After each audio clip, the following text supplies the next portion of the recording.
نفسي بنور من فؤادي. والدین کے رویوں میں اولاد کے لیے جو نرمی ہوتی ہے، اس نرمی کی وجہ سے عمومی طور پہ جو لاڈ ہوتا ہے، پیار ہوتا ہے، وہ پھر انسان کی طبیعت کا حصہ بن جاتا ہے، اور اولاد جب بڑی بھی ہو جاتی ہے تو وہ والدین کو اسی طرح سے ٹریٹ کرتی ہے، جبکہ اس کو یہ سمجھنا چاہیے کہ اللہ رسول کے بعد اگر سب سے فائق حق کسی کے ہیں تو وہ والدین کے ہیں، اور ان کی ناراضگی اللہ کی ناراضگی ہے، اور ان کی رضا اللہ کی رضا ہے، ان کو خوش کر دینا اللہ کو راضی کر دینے کے مترادف ہے، اور ان کو ناراض کرنا اللہ کو ناراض کرنے کے مترادف ہے۔ اور یہ بات ذہن میں رکھیے گا کہ اگر والدین راضی نہیں ہیں تو رب بھی راضی نہیں ہے، اللہ کی رضا نصیب ہی نہیں ہو سکتی۔ آپ کے عمل، آپ کی محنتیں، آپ کے سجدے اور آپ کی عبادتیں، ریاستیں، چلہ کشیاں، یہ کچھ کام نہیں آتی اگر والدین راضی نہ ہوں۔ تو والدین کو راضی رکھنے کی ہمارے دین نے ہمیں تلقین فرمائی کی۔ اور یہ بھی آپ کو میں بتاؤں کہ کچھ اعمال ایسے ہیں کہ جن کی جزا اور سزا آخرت میں دیکھنا ہوگی، لیکن کچھ اعمال ایسے ہیں جن کی جزا اور سزا دنیا میں بھی بندہ دیکھ کے جاتا ہے۔ ان میں سے ایک عمل والدین کی فرما برداری ہے۔ جو والدین کا فرما بردار ہو، آپ اس کی پگڑی کا کلس کبھی نیچا ہوتے نہیں دیکھیں گے، اور وہ گناہ جس کی سزا آخرت میں تو ہے ہی ہے، دنیا میں بھی ضرور ملتی ہے، وہ والدین کی نافرمانی ہے۔ اس شخص پہ نشان لگا لیں جو ماں باپ کا بے ادب اور گستاخ ہو، آپ اس کو دنیا پہ بھی رسوا ہوتا پائیں گے، دنیا پر بھی وہ سرخرو نہیں ہو سکے گا۔ دنیا کے اوپر جتنے لوگ بھی سرخرو ہوئے ہیں، کامیاب ہوئے ہیں، چاہے وہ مسلمان ہیں چاہے وہ کافر ہیں، آپ اگر ان کی تاریخ پڑھیں تو آپ کو نظر آئے گا کہ ان کے پیچھے ان کے والدین کی دعائیں ہیں۔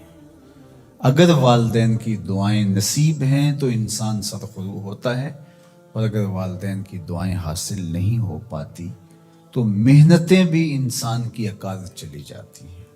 تو یہ وہ نیکی ہے، یہ وہ عمل ہے کہ جس کا صلہ دنیا میں بھی اور آخرت میں بھی ملتا ہے، اور یہ بدعملی والدین کی نافرمانی ایسا جرم ہے کہ جس کی سزا دنیا میں تو ہے ہی ہے، آخرت میں بھی، اور دنیا میں دونوں میں اس کو جو ہے وہ حاصل کرنا پڑتی ہے۔ والدین نیکوکار ہوں، صالح ہوں، پاکیزہ عمل ہوں تو ان کی تو عزت اولاد کرے گی ہی کرے گی، والدین برے ہی کیوں نہ ہوں، یا والدین بہت گناہ گار ہیں، شرابی ہیں اور بدکار ہیں اور اعمال بد ہیں، تو ان کی توہین نہیں کی جائے گی، اور اس بد اعمالی کی وجہ سے ان کے لیے دعائے خیر کی جائے گی۔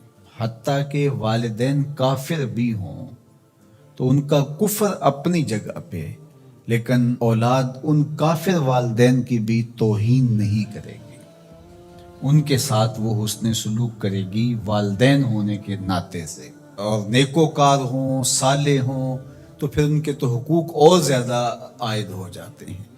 تو ماں باپ کے ساتھ ہمیں حسن سلوک کرنے کی تلقین کی گئی ہے۔ اچھا، یہاں اولاد کے لیے کبھی مسئلہ بن جاتا ہے، ماں کچھ اور کہہ رہی ہوتی ہے اور باپ کچھ اور کہہ رہا ہوتا ہے، اب اولاد کس کی اطاعت کرے؟ ماں کا حکم الگ ہوتا ہے اور باپ کا حکم اس سے مختلف ہوتا ہے، دونوں کے حکموں کو ساتھ لے کر اولاد نہیں چل پاتی، اب کیا کرے؟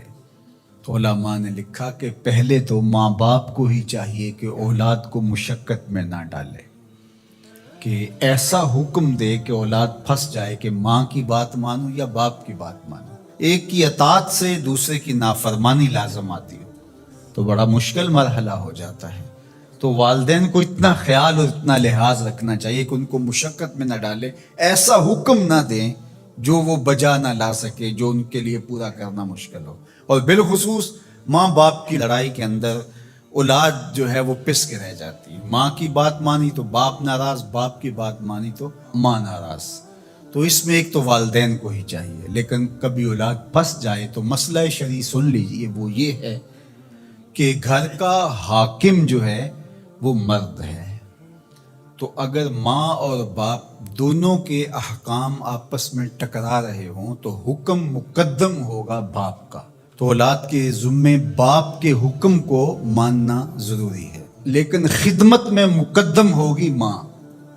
جب باہر سے بچہ آتا ہے تو کھانے کے لیے یا کوئی چیز یا رات کو ٹانگیں دبانے بیٹھتا ہے تو خدمت میں مقدم ماں ہوگی، لیکن حکم کی تعمیل میں مقدم باپ ہوگا. تو شریعت اسلامیہ نے ہمیں یہ حکم دیا. چونکہ خدمت میں یہ جو حدیث میں نے آپ کے سامنے رکھی ہے، تو صحابہ نے حضور سے جب پوچھا کہ ہمارے حسن سلوک کا سب سے زیادہ مستحق کون ہے، تو فرمایا اماں کا، تیری ماں. پھر کہا سما من، پھر کون؟ تو پھر فرمایا اماں کا، تیری ماں. پھر تیسری مرتبہ پوچھا تو فرمایا تیری ماں، اور چوتھی مرتبہ فرمایا ابا کا، تیرا باپ. تو اس اعتبار سے خدمت میں ماں مقدم ہے، لیکن تعمیل حکم میں باپ مقدم ہے. تو باپ اور ماں یہ اللہ کی رحمتوں کے دو روپ ہیں. اللہ نے باپ کے سینے کے اندر بھی ایک اولاد کے لیے محبت کا جہاں آباد کیا ہے، اور ماں کی ممتا اور ماں کا پیار اور ماں کی الفت، یہ تو ایک کائنات ہی الگ ہے.